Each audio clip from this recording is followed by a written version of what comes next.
Hey guys, George Tucker from AVNation, ISE2015. I am here with Gentry Whitcamper of Draper, and we're talking about the Draper projection planning tool. We have this on their website.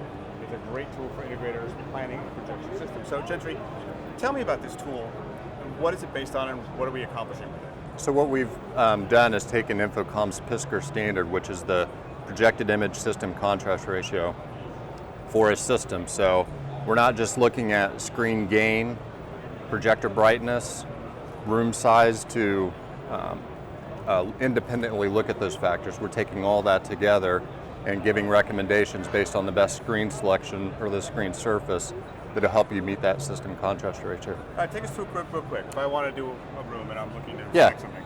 So it's real easy. Again, it resides on our website and is free for everybody to use. Infocom came out with 4 system contrast ratios. So 7:1 is a passive viewing, like digital signage. You're not trying to read a bunch of information off of it. The next one's 15:1 basic decision making. That's your typical PowerPoints, presentations, and that type of thing. Analytical decision making is 50:1. So now you're trying to get more information out of the images that you're watching. So medical images, architectural drawings, that type of thing. And then 80:1's full motion video, so home cinema, commercial and you have theater. an setting here for commercial versus residential. Why the distance? Why the difference? Yeah, so once you select the system contrast ratio you're wanting to achieve, then we help you determine what the appropriate screen size is for the room that you're going to be in. So for commercial, we'll take the distance from the screen to the furthest viewer and divide that by 5. That gives you a good kind of happy medium between video and then kind of data graphics type resolution, where when you're farther away, you want the image to be much larger so you can discern information easier. For residential, usually you take that distance and divide it by 3, and that'll give you your screen height. So we're just doing a real simple calculation for that right now to help you determine what the appropriate screen size should be for that room. All right, and then we go through the image information, which gives us our format size, projector information, which basically is brand agnostic, right? It's all about the lumens and the ratios. All right, and we go through all this. So once you, go ahead. Yeah, sorry. So on the projector information, you said it's not brand specific. We're just asking for the brightness and the contrast ratio of that projector, and then the throw distance. So again, not all people, but sometimes you get caught up in my projector is 5,000 ANSI lumens. That'll be perfect. And then they walk into the room is actually, there's uncontrolled light coming in from the sides, full light. Now that 5,000 ANSI lumens really doesn't get you anything based on that. So this is what's really critical, is that you're taking all the different variables into account to give you a much better image when you're trying to view it. So, all right, so we get through all of our essentials. This brings up a report basically based on our information of what would be best in certain. Exactly. So the last key element is the ambient light. You put that in.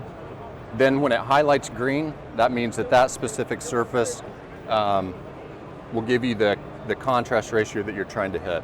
Okay. And again, if it's highlighted yellow, that means it's a caution, or this is the attribute that's throwing it out. So in these cases here, your throw distance is too close, so your potential for hot spotting would be increased. So there you go. And I see there's a link with the number of products available in that category. Exactly. So you can go there and take a look at what you need. Exactly. Oh, cool.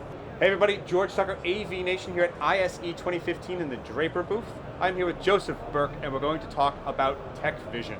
Joseph, talk to me about this screen and what we offer with it. Okay, this particular screen that we're showing today is one of the many screens that from the Tech Vision range. This particular one has a coder called MS1000X. It's a high contrast gray material so that it works in better ambient lights. As you can see, there's quite a lot of light in this room, and still we can achieve much better black images without losing too much in other areas. I'm with Gentry Whitcamper. Gentry, we're talking about the Access Fit. Yes. This is a product to help solve, I guess in particular, some of the smaller European houses, but also in the domestic US, those tighter spaces. Tell us about this. Yeah, so Access Fit is just a smaller housing based on our very popular Access series of screens that we launched back in 1997. So we've redesigned the case so that we're able to tighten the overall height of the case and then also reduce the width of the case as well, so the front to back dimension. So really designed to be ceiling recessed. We can do it in tensioned, like we're showing here, or non-tensioned surfaces, available up to 10 feet wide. 10 feet wide, all right. So it'll fit in smaller spaces. It's both, you said, width and depth. Exactly. Smaller. So good for retrofit applications, good for schools. Right. The other nice thing with it, these are some just the key features. We have a hoist bracket that we attach to it. So a lot of times, this is the bracket that you'd actually use to fit it to the structure. Okay. A lot of times installers want something else to easily attach to lift the case up. Keep these open so it's easy to make the attachment to the structure. So we include what we call a hoist bracket for easy installation for the installers when they get it. So And that comes as part of the kit? comes part of the kit, yes. Yeah, okay, so you don't have to order a special. Yeah.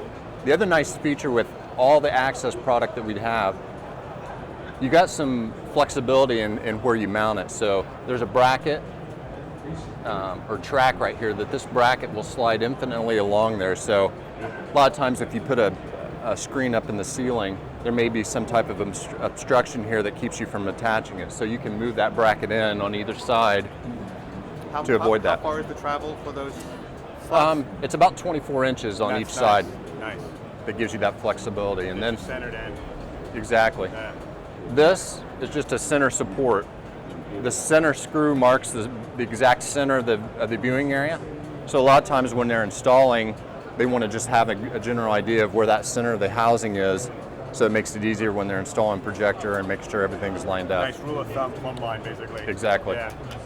And then that bracket also supplies a little bit of support for the center of the case as well. All right, well, this has been the Access Fit product of the Draper ISE2015. Come by the booth or look at their website, draper.com, for more information.